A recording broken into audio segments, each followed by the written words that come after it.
Daring Abroad in association with Equity PayPal.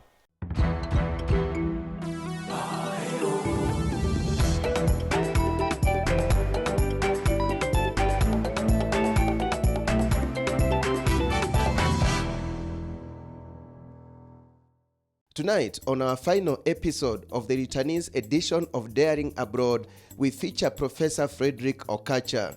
He was born in Mumias, went to Musanda Primary School in the late 40s, then Salvation Army Kakamega Primary School, and did his Kenya African Preliminary Examination, or KAPE, at Kolanya Intermediate School, Malakisi.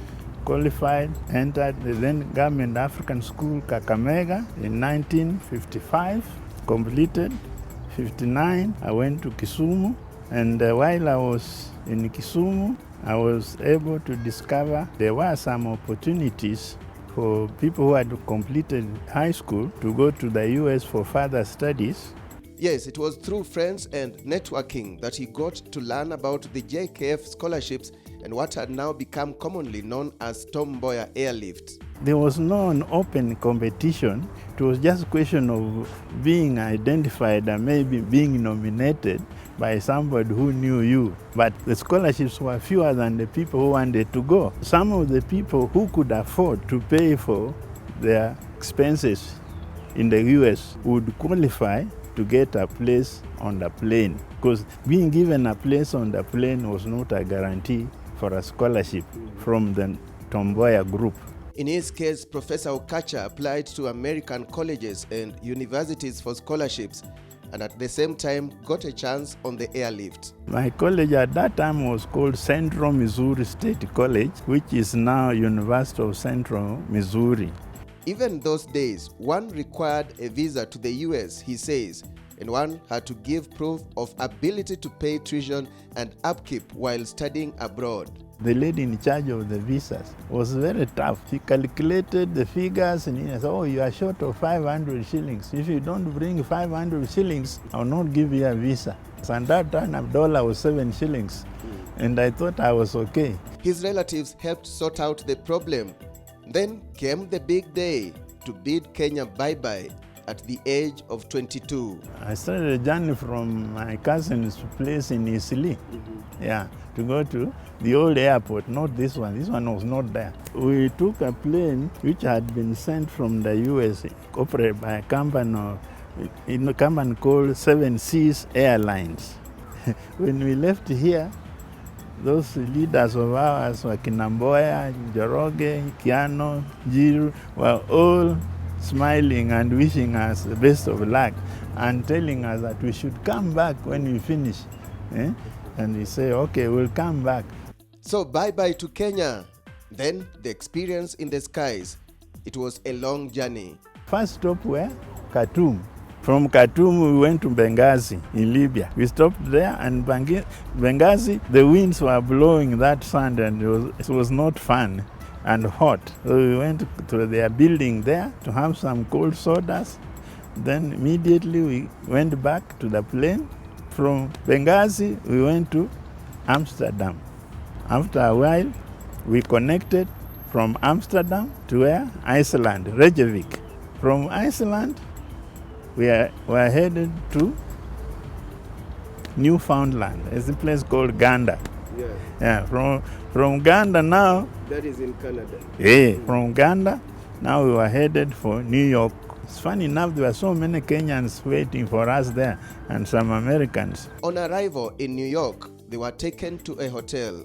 You imagine some of our students who had come from rural environments seeing a television for the first time. Now they come to, in my room, I saw pictures, and when I went to look behind to see where there was nobody behind there. They thought the people they were seeing on the screen were behind the TV. Professor Okatcha and his colleagues spent 1 week in New York being welcomed by VIPs. They organize our trip now by buses. And my trip from New York to where I went, past Kansas City, a small city called Warrensburg, it was more than 12 hours. On arrival at the university, Professor Okatcha says he was warmly welcomed by the Dean of Students. And I was the first African student to register in that college. The first food I was given was a hot dog, and I declined to eat it, although I was hungry. I thought it was made from dog's meat, but that was not true. And this is how his education path progressed. At Central Missouri State College, which is now University of Central Missouri, for 1 year, for my freshman year. Then I transferred the following year to Michigan State University. And I was curious to find out something more about this thing called psychology, because someone had cheated me that a psychologist can just look at you and tell what is happening in your head. But that is not true. He got his Bachelor of Arts degree in psychology on 13th December 1963, a day after Kenya attained independence. Professor Okatcha rubbed shoulders with powerful leaders. The first person I met in my freshman year when I was at Central Missouri State College was former President Harry Truman. This was in Easter of 1961. During Professor Okatcha's stay in the US, guess what? One of his close friends was former US President Barack Obama's father. I used to interact with him in New York. He's a very brilliant guy, but you had to tolerate him because, you know, people who are gifted sometimes can be very restless. He didn't want the things that you would consider nonsensical. He will just tell you off on the face. After attaining his first degree, Professor Okatcha decided to advance his studies. I didn't see why I should be there and then come back and say, I want to go and finish it. It wouldn't have made sense because I had sponsorship, everything. So Professor Okatcha came back with a doctorate at the age of 30 after spending 8 years in the US. Find out his contribution to Kenya as a returnee after our Miles Away segment.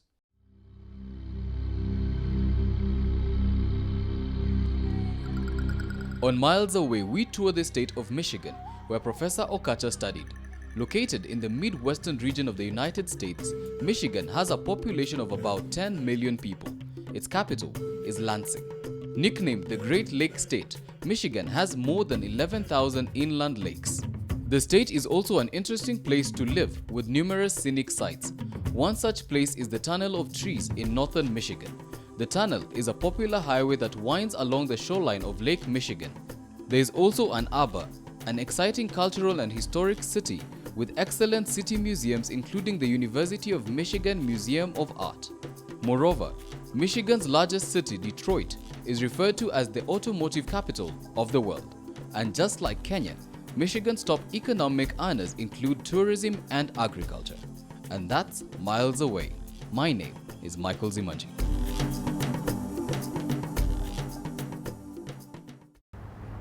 In America, I had been properly Fed. nourished, Yeah. you know, balanced diet.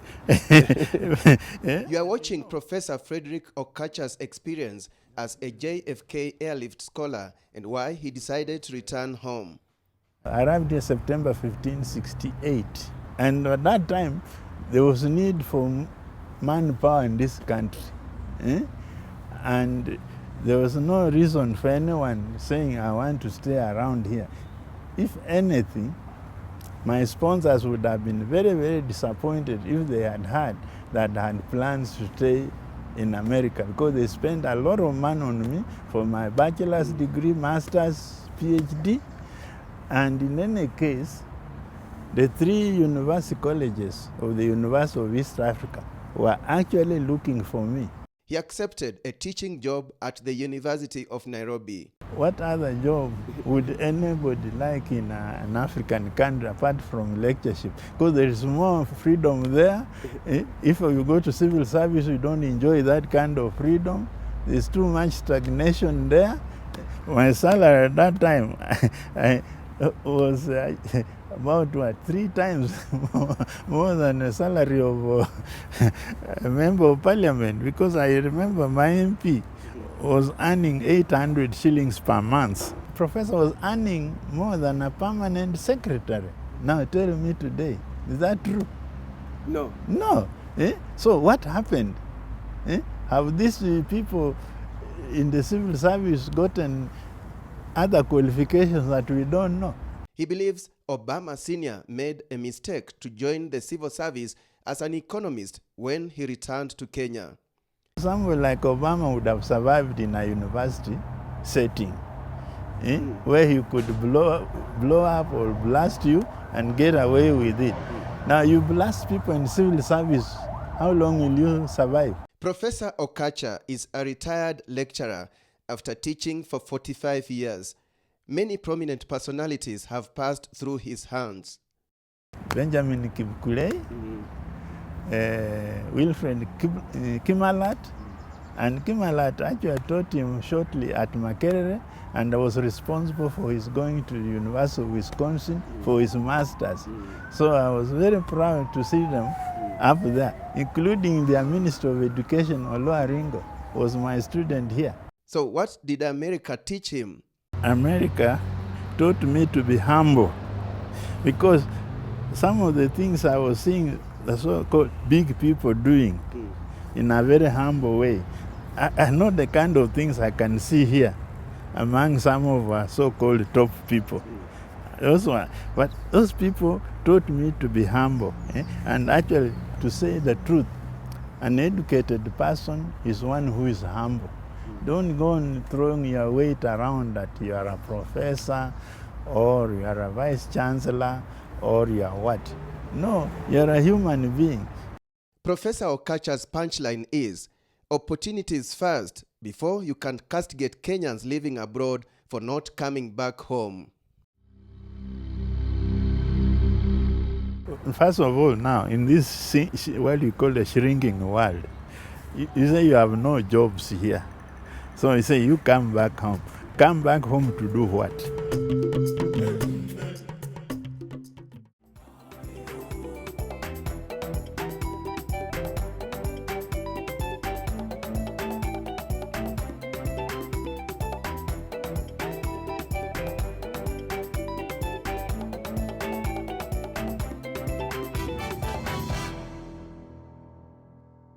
PayPal is a faster, safer way to make and receive online payments. With the Equity Bank's PayPal withdrawal service, you can access funds received from anywhere around the globe.